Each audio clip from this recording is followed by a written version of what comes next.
sobre o caso do desaparecimento lá de Icaraí. Os 4 que estão sumidos. O Diego, o Robisley, o Rafael e o Alencar, que era o homem que pagou e estava tentando pegar o dinheiro de volta. Nós estamos acompanhando o caso. Já se passou mais de uma semana. Por exemplo, hoje é sexta-feira. Sexta-feira passada foi quando o Nader foi lá para Icaraíma, entendeu? Aí é o último encontro deles. Os 3 depois se encontrou com o Alencar e foram lá para cobrar a dívida. O delegado lá, que está chefiando as investigações, falou mais uma vez sobre as investigações e como está o caso. Dr. Gabriel Menezes. Vamos ouvir o doutor, se tem novidade, se não tem novidade. Coloca a fala do delegado no ar. Ao longo do dia, a Polícia Civil continuou fazendo o seu trabalho de investigação. Esse trabalho vem avançando dia após dia. Foram coletadas imagens de câmeras de segurança no município de Icaraíma. Foram colhidas informações junto a moradores daquela localidade. Realizadas diligências de campo.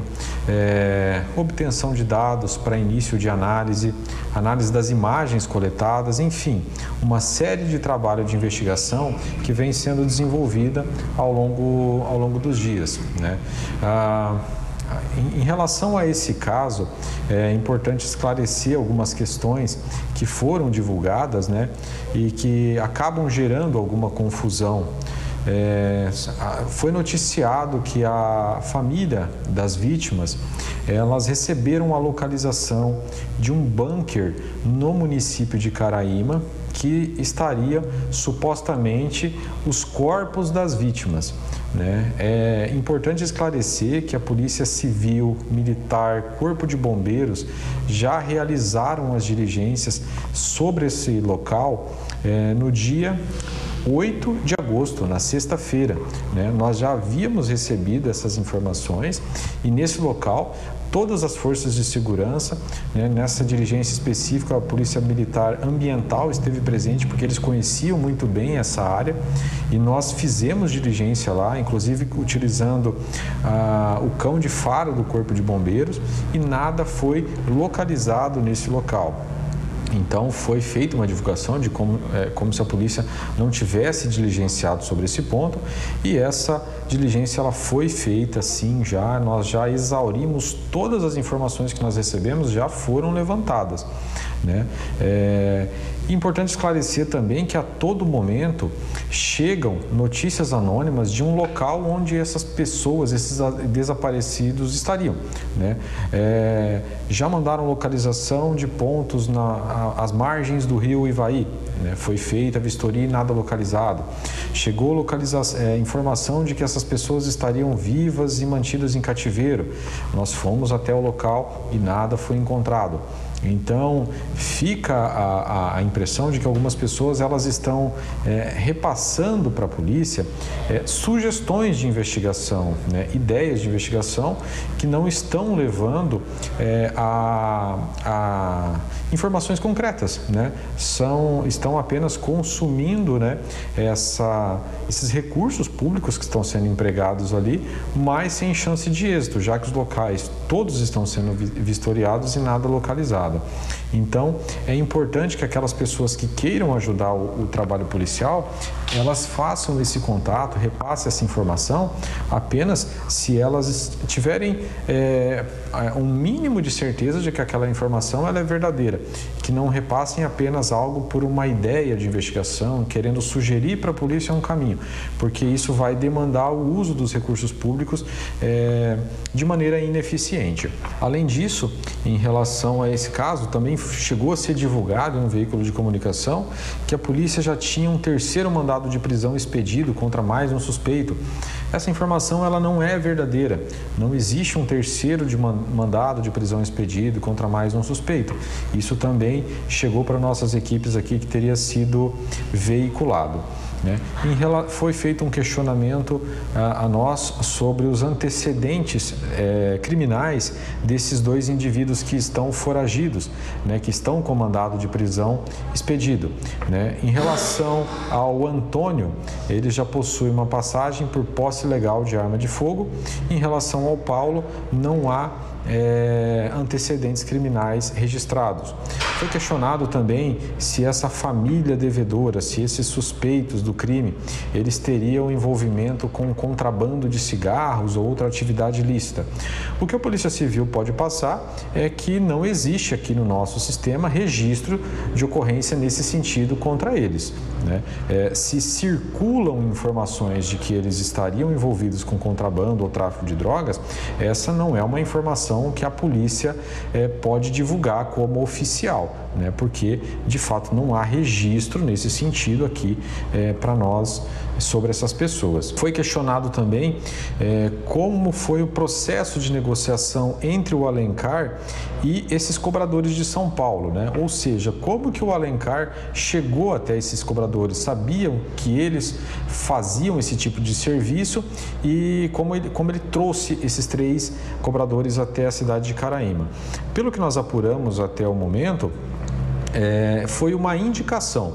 O Alencar tinha um amigo que conhecia esses cobradores. Então, através de indicação, eles obtiveram o contato telefônico um do outro e ali, tratativas por mensagens, por ligações, eles acertaram esse negócio de cobrança de dívida. Então, os cobradores vêm até Icaraíma, acertaram ali que, em caso de êxito na cobrança, eles receberiam uma porcentagem do valor dessa dívida e foram para fazer essa cobrança e aí acabaram desaparecendo. Foram feitos alguns questionamentos sobre se esses homens desaparecidos, eles têm passagem pela polícia, né? Como no caso em investigação, esses indivíduos eles são colocados como vítimas, a polícia não faz essa divulgação sobre possível histórico criminoso, né? Até o momento, não há indicativo de que eles estivessem envolvidos com uma atividade ilícita nessa situação. Os investigados são outras pessoas e faz sentido a divulgação do histórico criminal dos investigados, dos foragidos. E nesse momento não há nenhum motivo para divulgação de histórico, de eventual registro das pessoas, das vítimas, por isso que a polícia não vai fazer essa divulgação no momento. Importante ressaltar mais uma vez que toda a estrutura para buscas ela se encontra à disposição, né? A Polícia Civil ela vem trabalhando para encontrar novos pontos que sejam possíveis de diligências para só então fazer o acionamento dessas equipes. Os trabalhos de investigação seguem hoje ao longo do dia inteiro, tanto a equipe da Polícia Civil de Caraíma como equipes da Polícia Civil aqui de Umuarama que foram enviados para lá, estão trabalhando no caso e qualquer novidade nós, assim que possível, nós vamos repassar tanto para os familiares como para a imprensa. Tá aí, esse aqui é o delegado de Umuarama, que também está na investigação, junto com o delegado lá de Caraíma. Veio a reforço de novos investigadores para tentar achar os 4, ou vivos ou mortos. Tem as denúncias que vão chegando, inclusive muitas delas chegaram para o nosso apresentador, o Nader Khalil, que primeiras buscas foram feitas de helicóptero nas matas em volta, porque tem muita mata ali em volta, de onde a família lá, o Tonhão e o filho, eles moram. Não achou nada, nenhum vestígio. De cima do helicóptero, eles conseguiram verificar quase tudo, entendeu? Não achou nada. As buscas foram para os rios, Paranazão e principalmente o rio Ivaí. Porque o rio Ivaí é o rio que deságua lá nesse ponto no Paranazão. Então, para jogar um carro no Paranazão, com pessoas dentro, é mais difícil.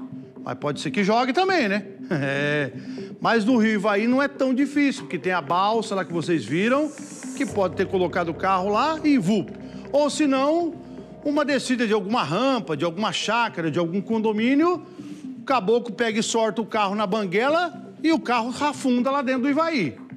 Foi passado o barco com o equipamento e não encontrou nada. Uma distância de, sabe quanto? 62 quilômetros que eles passaram o equipamento. Ali na onde fica a balsa, eles passaram o equipamento fazendo mapeamento mesmo. Subia o barco, descia do lado e ia descendo, que vocês acompanharam aquele dia que o Nader estava ao vivo lá. Não acharam nada. E aí suspenderam as buscas do rio. E aí veio essa novidade que, inclusive, o Nader e a família recebeu, porque como a região é uma região onde entra cigarros contrabandeados do Paraguai por ali pro Brasil, e, por exemplo, a carga vem do Paraguai de caminhão de carreta até aquele ponto. Aí eles constroem bunkers, que é um buracão gigante, para guardar a carga de cigarro ali, até eles carregarem em outros veículos para fazer o transporte. Aí como é que funciona isso? Eles põem lá dentro do buracão todas as caixas de cigarro, várias, bastante, fecha o bunker, bota uma lona, bota um pouco de terra, uma sujeira por cima e aí ele fica coberto. Tem uns aqui que estão bem feito lá, que tem até umas plataformas por cima, porque se o cara pisar, não cair lá no meio do cigarro, entendeu? E aí veio essa possibilidade dos caras estar ou vivos ou mortos dentro de um bunker desse. Já acharam uns 3, 4 bunkers lá, não acharam nada. Nem cigarro, nem nada, entendeu? E agora? A pergunta que a gente está fazendo desde o primeiro dia e não tem resposta. Aonde estão os cobradores da dívida, que seria aí uma devolução que foi pago e também o outro valor que seria em torno de 250 mil reais. Ontem, o Nader explicou certinho sobre a propriedade. A propriedade, até puxa aí a imagem, aí eles fazendo busca à noite lá para tentar achar bunkers. Acharam alguns bunkers lá, mas não, nada. Puxa a imagem lá da propriedade, que é a propriedade da dívida. É uma propriedade que teria sido comprada no valor de R$1 milhão. O Alencar pagou à vista parte do valor da propriedade e aí iria financiar o restante. O banco não aceitou o financiamento, entendeu? E aí deu para trás, né? Se o banco não autorizou, e aí como é que vai pagar? Mas ele já tinha pago uma parte do valor. E aí, na conversa deles, ficou acertado que iria ser 10 promissórias de R$25 mil para ele terminar de pagar ali ou devolver o dinheiro. Essa aí é a propriedade. Olha lá, uma casinha velha ali, um barracão do lado, essa aí é a propriedade, entendeu? E aí eles teriam que devolver o dinheiro que foi pago à vista e essas promissórias, entendeu? E aí? Não devolveu. Pode soltar a imagem aí, o povo vê lá o terreno. Aí o Alencar contratou esses 3 cobradores lá do estado de São Paulo para vir dar um aperto no Tonhão, no filho dele, para eles devolver o dinheiro. Só que eles falaram que já não tinha mais o dinheiro, entendeu? E aí tudo começou a discussão. Nós soltamos áudios aqui de pessoas que conversaram, que teve ameaça, não tem como esconder, teve ameaça dos cobradores, que era para pagar, e cobrador age assim mesmo, viu? Ó, ou vocês pagam ou nós vamos matar todo mundo. Só que eles não imaginavam que a família do homem, do Tonhão e os filhos, era mais bravo que eles são bravos lá no estado de São Paulo. Agora eles estão brigando e estão querendo receber, com a braveza deles, de pessoas que estão na fronteira, entendeu? Que é diferente o negócio lá, entendeu? E eles achando que com a braveza deles, eles iam conseguir o dinheiro, eles conversaram no primeiro dia. Um dos cobradores falou para a mulher dele, falou, vixe, o negócio aqui é boca escura, hein? Nós foi falar com a família lá, com o velho estava armado, conversando com nós armado, quando nós viu ele estava armado, entendeu? E aí, vocês pelo menos imaginam, você vai voltar no outro dia de mão banando? Fala para mim, você vai voltar no outro dia de mão banando, sabendo que ontem você já viu que o velho estava armado para conversar com você. Aí você vai voltar com a mão banando? Eu acredito que não vai voltar, né? Eu acho que eles foram preparados. Inclusive, levaram o Alencar junto. A minha desconfiança é que eles levaram o Alencar para saber quem é que ia conversar com eles. Porque eles não conhecem, eles só conheceram o velho e o filho dele. Mas provavelmente ia ter outras pessoas. Então, para falar, ó, esse aqui é o tio, esse aqui é outro filho dele, entendeu? O Alencar falar para eles, que eles não iam chegar de surpresa, eles não conhecem ninguém.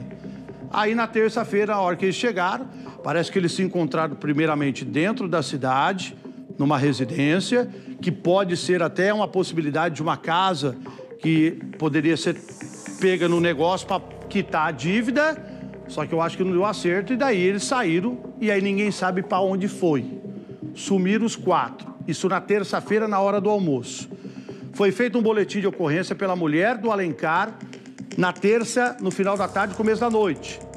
Na terça. Na quarta, a polícia, o delegado de Caraíma, chamou o Tonhão, o velho e o Fio para ser ouvido na delegacia. Só que eles não tinham muita informação. O que tinha coisa de informação era o boletim de ocorrência que foi feito, entendeu? A polícia ouviu os dois, eles falaram que nem tinham conversado com eles na segunda-feira, entendeu? Não, nem conversamos com eles, não tivemos contato com eles, não. Tal, e aí o delegado pegou o depoimento deles, assinou tudo, e aí depois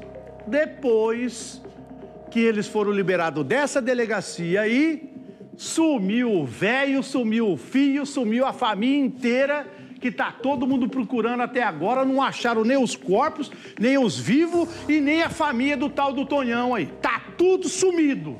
E a polícia não acha nada. Procurando e não acha nada. E aí? O que você acha que aconteceu? Tem muita gente falando que o pai, o filho e a família foi pro Paraguai, que não é tão distante dali.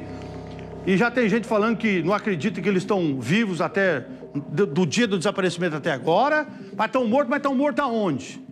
Será que estão enterrados em algum lugar? É, a polícia quer descobrir. Mas que o negócio é misterioso, é muito misterioso.